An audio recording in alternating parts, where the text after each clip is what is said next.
everybody, welcome back. Today is January 24th. Ziggy, what's today's date?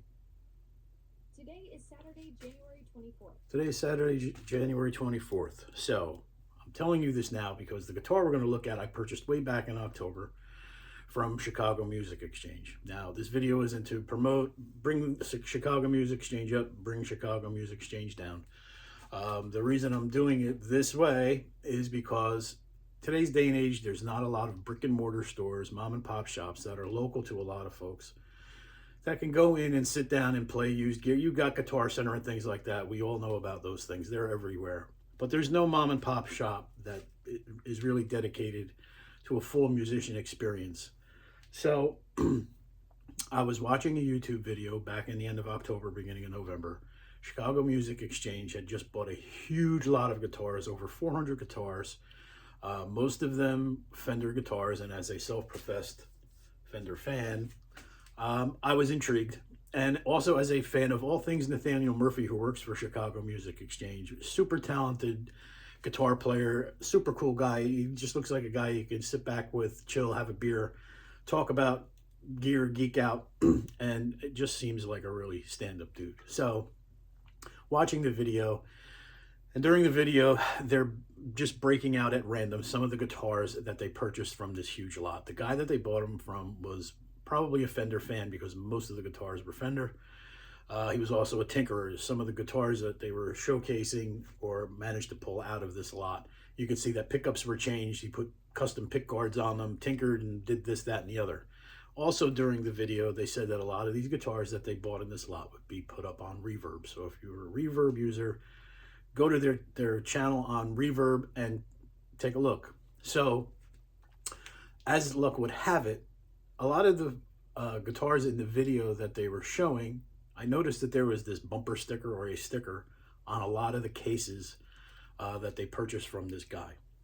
So it stuck in my head for whatever reason. And while I'm on Reverb, I'm scanning through the listings and I come across more than just one guitar that had this, or more than one guitar case in the photos that had this picture on it, or this bumper sticker on it. So I'm like, let me keep scrolling. Let me pick out some of the favorites that I like. And then I'll send a message to the team, which I did. And I said, hey, is this one of the guitars that was in your video that you put up recently of the 400 guitar lot that you bought? Guy got back to me, can't remember his name. I'll put it in here somewhere. Maybe I'll take a screenshot of the message if it's still there on Reverb. And he said, yep, it's definitely one of the ones from there. Where did you, how did you find out about it, or how did you see it? And I told him I saw it on your YouTube video, and the bumper sticker or the sticker on the case was the giveaway. And that's why I asked the question. I said, I'm thinking about purchasing one or two or however many, and maybe doing a video on my own channel at some point in time. Well, it's time, although it's a few months later. Excuse me.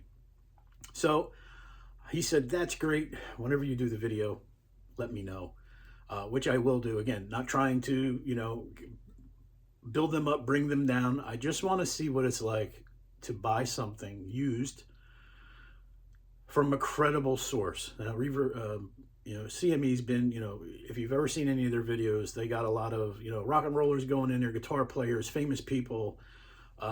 They deal with vintage gear. They deal with all kinds of gear. And obviously, they're pretty much a household name for a lot of folks. If you haven't heard of them, I don't know how you haven't heard of them if you're a gear person and watching YouTube. Go and check them out, at the very least, just to see what they do. Anyhow, purchased the guitar, told them what I was going to do. Today's the day. The guitar is behind me. It's a 2003 American Strat, Olympic white, maple neck. And the only thing I've done since I've received it was just to open it and make sure it wasn't broken in shipping. Haven't taken it out, haven't played it, haven't done anything. The guitar was modded. You could see that there were a couple of pickup swaps. American Strats didn't come with the pickups that are in them. Looks like he's got a couple of lace sensors and some random, maybe one of the original pickups. So we're going to do a walk around on this. We're going to see how the packaging is done. Again, it was shipped perfectly. And I want you to show you when you open the case how they package everything. If anything, to show that there are reputable places where you can purchase things. I spent less than $1,000 for this guitar. with a hard shell case, which is really the hard sell for me when I'm looking for used gear. It could be a beautiful guitar, but if it doesn't come at least with a decent gig bag, I'm out. Not even doing it, because if it's a decent guitar with a, you know, a competitive price for a used piece of equipment, I don't know you. You know what I mean? Which is part of the reason for doing this. There's the good and bad and ugly on Reverb. We all know it, especially if you spent any time there buying, selling. So I wanted to see what a company like CME does when they package used equipment. Now, they don't send them to you all set up, obviously. That takes away from their business model. They're not going to spend time doing complete setups on things that they get used. However, they do inspections. If you read the description, it tells you what they look at. They authenticate it, like, this is legit. This is not a parts caster. This is a legit 2003 American Strat. And they do their diligence to make sure that they're reputable. So I wanted to see what it's like. It's behind me now. We're going to take a look at it. We're going to do a little walk around. I'm not sure if I'm going to play this guitar in this video because I already got plans for it, which I always do, which was another reason for purchasing it. And the other reason was, hey, I might be able to get a very decent instrument from a reputable place at a decent price and add it to my collection. So we're going to spin around and we're going to do a little walk around on this guitar and show you how they sent it, and then we'll take it from there. All right, so here we are. First, let me apologize. It's super cold here. I have a space heater running here in the shop to try and bring the temp up a little, but I also have my furnace down here in the basement. You may hear that kick off. I don't know, but just so you know, if you're hearing any weird noises, it's not your TV. Anyway, here's what I purchased, and you could see what was stickers that were on it already. I don't know if they used this for identification, for logging, for inventory. So a few stickers here. There was also one at the top with their SKU and item number. Stratocaster, 2013, not a 2003. I'm sorry. So it's a 2013 Olympic White HSC with the serial number on it, and hard shell Fender case, which is for me always something that I look for. If I'm buying something and it's got a hard shell case, I'm more interested right out of the gate, and then I do some more investigating. So there's the sticker that tipped me off. I taped this off because, you know, I'm running a family channel here. I don't want anybody see what that last word is. If some of you may know, I personally never heard of it, but that was what the tip off was. And we are now going to take a look at what it's like when you buy a piece of used equipment, or at least a used guitar from CME, and how they package it. So let's take a, oh, am I missing something here? There we go. So inside, I think this picking ticket was on the outside, but I shoved it in the case. And here's what you get. So they put this little fretboard protector in with their logo. Give you a little bag of info. Let's see what's in there. You got a little Tortex pick in there, I think. Yeah, 0.88. So this is probably just some info. Yeah, connect with us. Here's their information. I wonder if that's a sticker. Oh, I got a little sticky. Everybody loves stickers. So, it looks like some information, like a 30-day free trial to TrueFire, which is a big deal on Keith Williams' channel, 5 Watt World. Huge fan of Keith. Shout out to Keith. And here's our guitar. So this little fretboard protector. Let's slide this out. That's pretty cool. I might actually have to save that. And here's our guitar. You can see there's a little finger jam or something on there. Looks like it's rubbing right off. Again, not really concerned. It doesn't look like the pickguard plastic was removed. You can see some of it bubbling up right here. So the pickguard plastic is still on. Condition of the bridge is a 2-point Fender bridge. It looks like this guitar was probably swapped. You can see a blue lace, green lace, and this is probably, I don't know. Couldn't even venture to guess. Tex-Mex? I don't know. Probably doubtful in a standard Strat. But it doesn't look like this was, it looks like it was hardly played. Now, I'm not a huge fan of maple necks, especially the gloss type. However, my number one 62 reissue that I built from 62 reissue parts is this exact fretboard. And when they're set up right, you know, I'm a fan. Otherwise, I am a rosewood neck kind of guy. These frets look a little flat on the top. It looks like maybe he did play it, or maybe somebody worked on it. But this is definitely going to need some leveling, crowning for sure. But switch feels good. Pots. This one looks like it's rubbing against the screw. I don't know if you can hear it.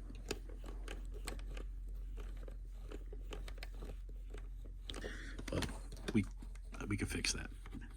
This one seems a little stiff. Feels like it's got a notch in it. I wonder if this is... No, it's not a push-pull.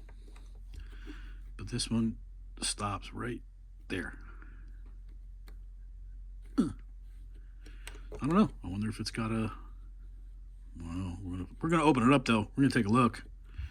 But these pickups are not gonna stay in it. Everything looks good here. There is a little tiny bit of a ding right here. Again, not going to affect playability for me.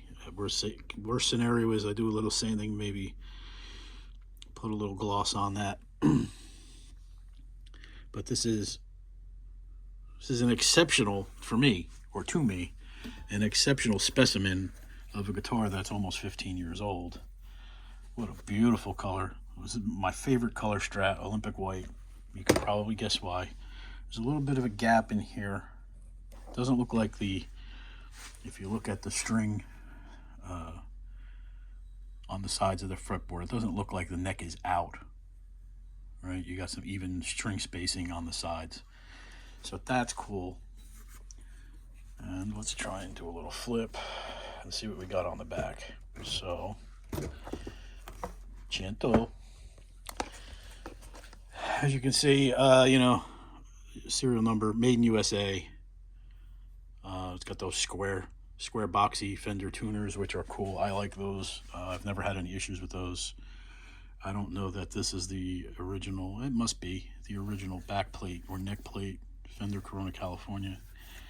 Looks like inside you've got the big block bridge. You don't have that thin, cheesy bridge or tremolo.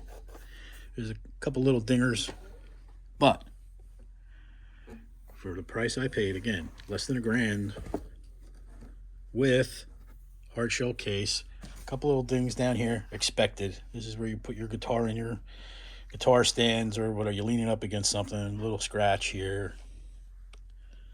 But for, again, less than $1,000, a couple of dings.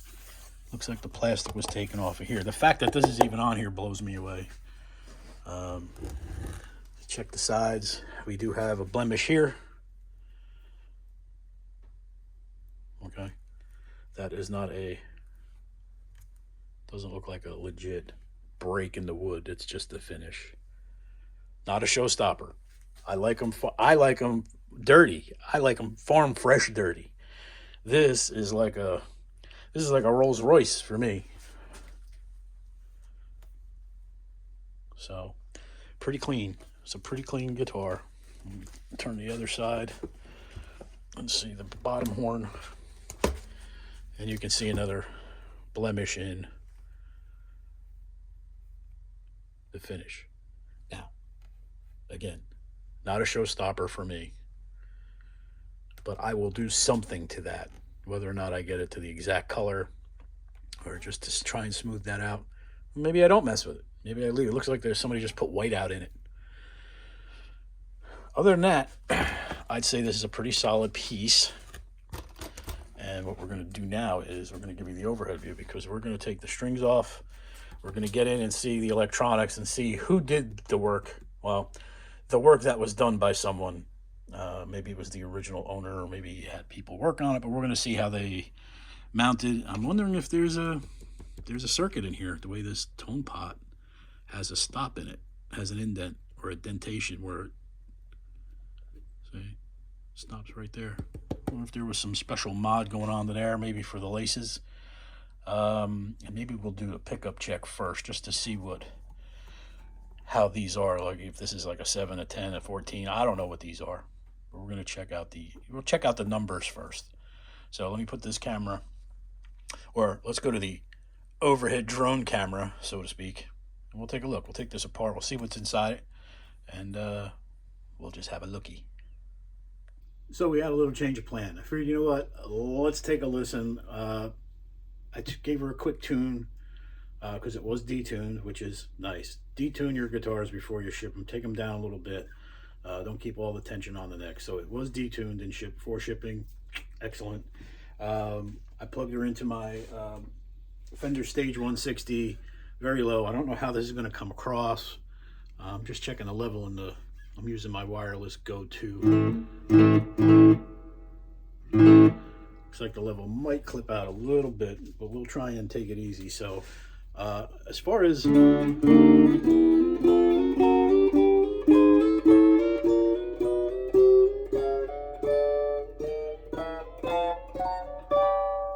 doesn't seem like anything on the high end, on the treble end. It doesn't seem like anything's buzzing out, even though I noticed those couple of flat spots. But that is in the neck position. You can see, there you go, neck position. Tone works.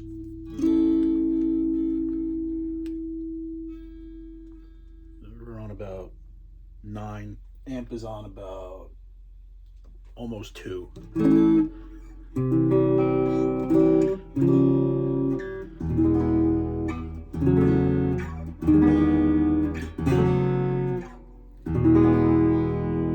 So that's neck. Again, don't know what that is. Let's try this blue lace, or is it green lace? Green lace. So now I got both pickups. You can see that warms right up.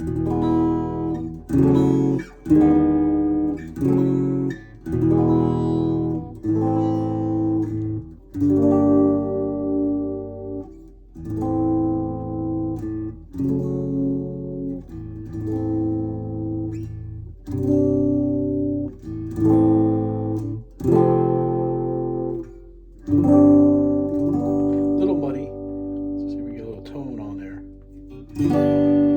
That cleans up pretty good.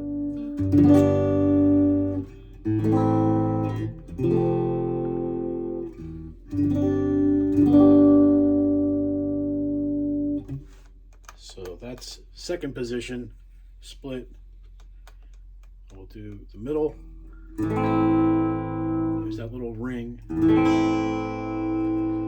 Back some tone off here and see. So the controls are working. I don't have any buzzy.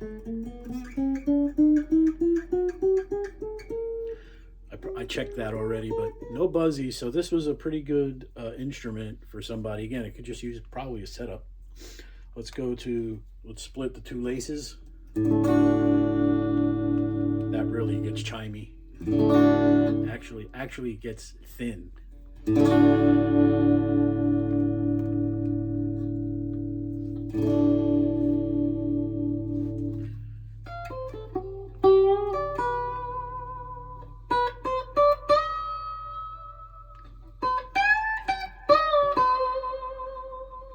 Very Derek and the Dominoes. I like that. So let's see. Now we'll do the bridge pickup. Super thin. And that tone knob is definitely doing its job.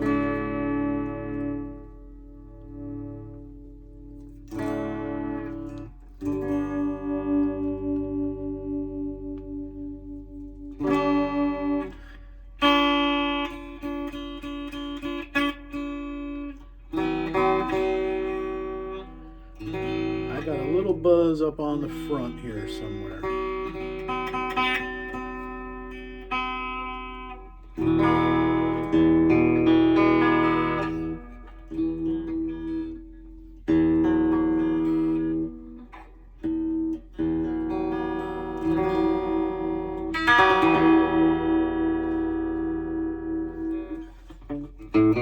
Let's go back to that middle, just because.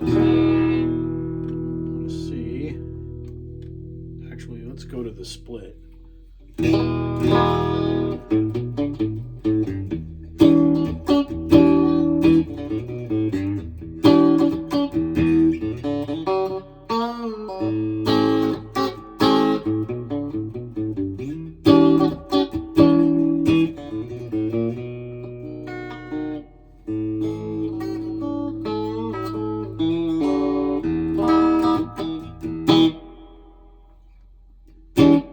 a little reverb going too. I don't know if you can hear it.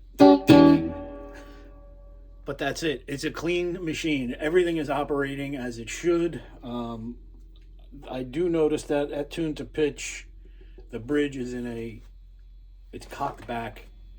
I like mine just to float a little bit above the body. I don't know if you can really see that or not, but it's pitched back. You can see there's a space towards the front of the bridge where I can almost get the pick under it.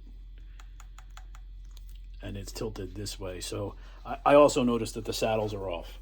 So all of that is setup stuff. We're going to take this apart. I want to see what the electronics look like in here. I don't really like these cream knobs that are on here. They just look a little, I don't know. They look cheesy. So I'm going to do some work to this, obviously. So let's go back to the overhead view, cut the strings off. We'll take a look at the electronics, see what's in there, and then maybe discuss making a plan. So we'll be right back. So we're back. I dished the overhead view because you really can't quite see when you're that far overhead, and I can't zoom in. So another thing I just noticed real quick as I was detuning a little bit, the nut is in really good shape too. So it's not dug out. Everything seems to be okay. I think we might have hit a home run with a little bit of a cream puff of a guitar here. So that's always nice. So let's get the strings off and get this pick guard cover off and see what we're working with internally. And we'll go from there. Like I said, everything is working. Tone knobs are working. Volume is good. No scratchy pots. I didn't turn up on the video because I wasn't sure how it was going to come through. I didn't want to have any warbly clipping video or audio, so I did turn it up a little bit. Everything sounds good. Let's see if we can get these strings out of here without, because there is no whammy bar for this guitar, and I may not be able to get there we go. We'll get them out of there. Might be a little twisty turny action that has to happen here. This one seems to be embedded, but it'll come out. Come on now. That's 3. Come on. You want to come out of your home. Why don't you want to get out of your home? We might have to get a little pair of needle nose in there to pull those balls off. So let's get these out. We'll get a little pair of needle nose in here. If I can find them. Let's see, got those. There we go. That's all go on. So we'll take these, get in and pull these balls out. Gotta watch how you say that and what kind of company you're around when you say things like that. Strings are out. And let's go and see. Let's see what we got under the hood. Curiosity.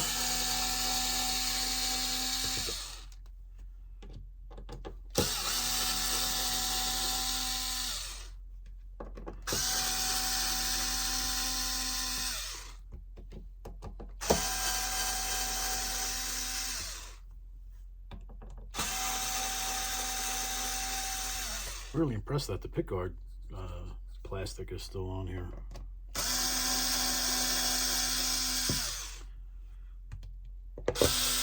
I'm actually quite surprised that I like the tone of the laces that are in there. Never really a lace sensor fan. But maybe we use that in an upcoming project. If you saw the first video, I said I'm going to be building a couple of parts casters.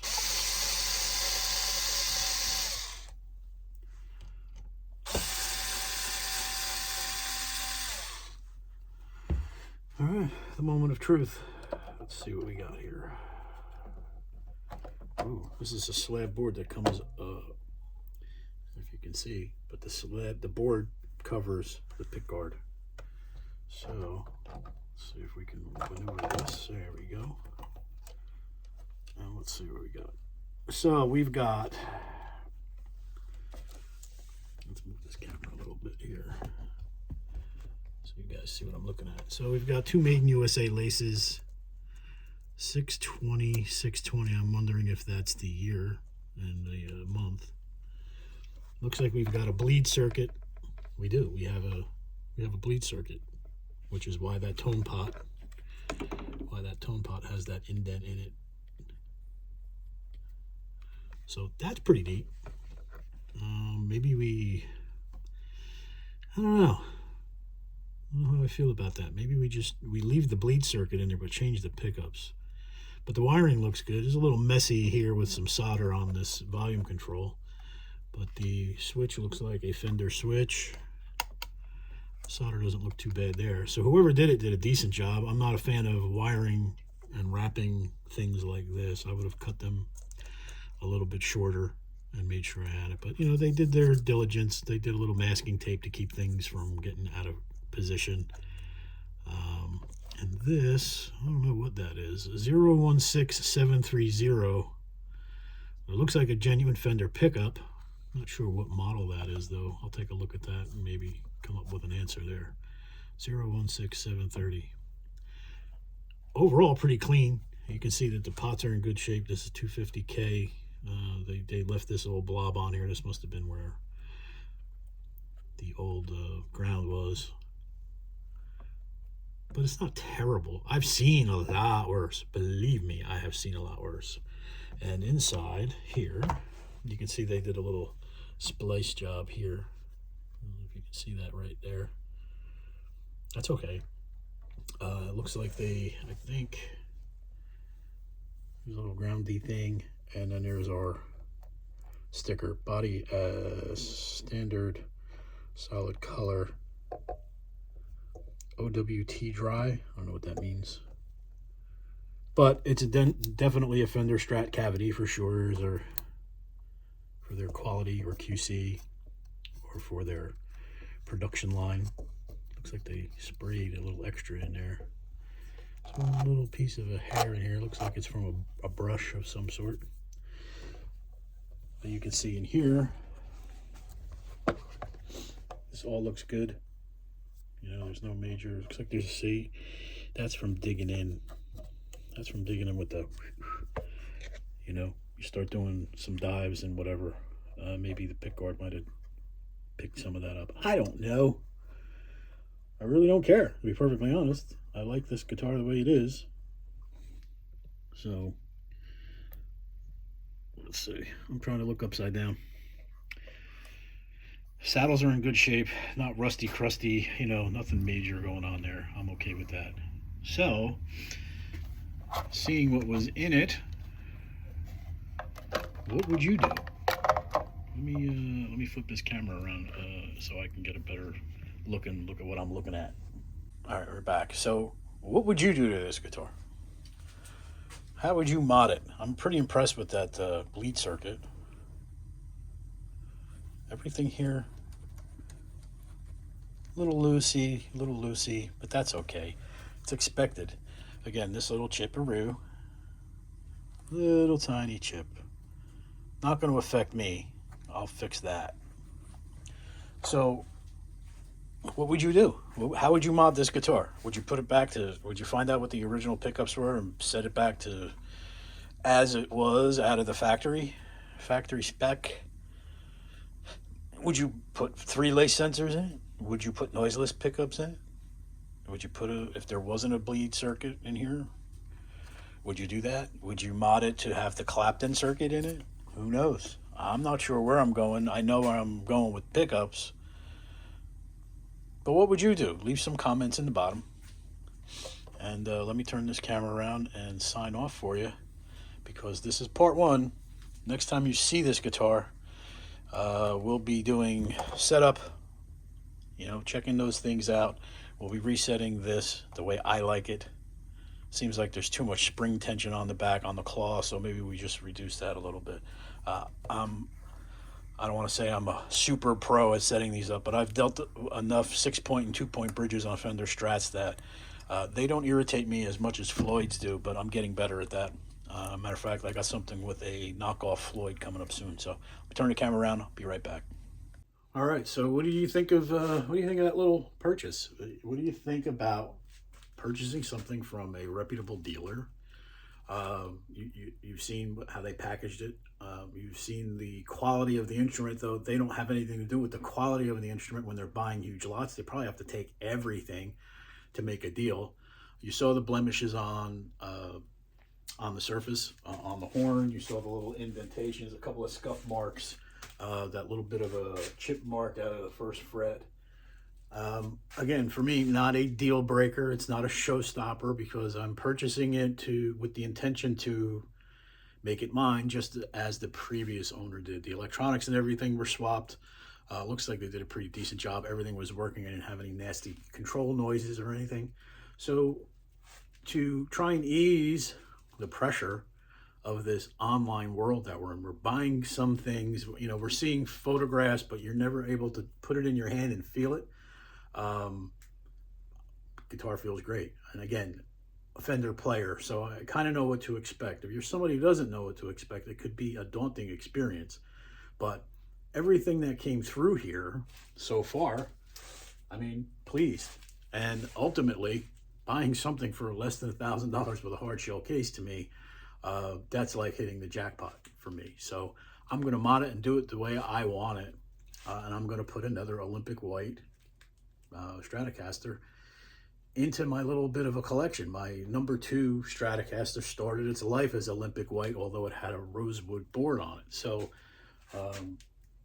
again, not a super fan of the maples and the glossy, but they're still very nice instruments. This is a solid instrument that was purchased in a lot. CME, it's got to be a huge operation. People getting things up online. They're doing their best to cater to both worlds.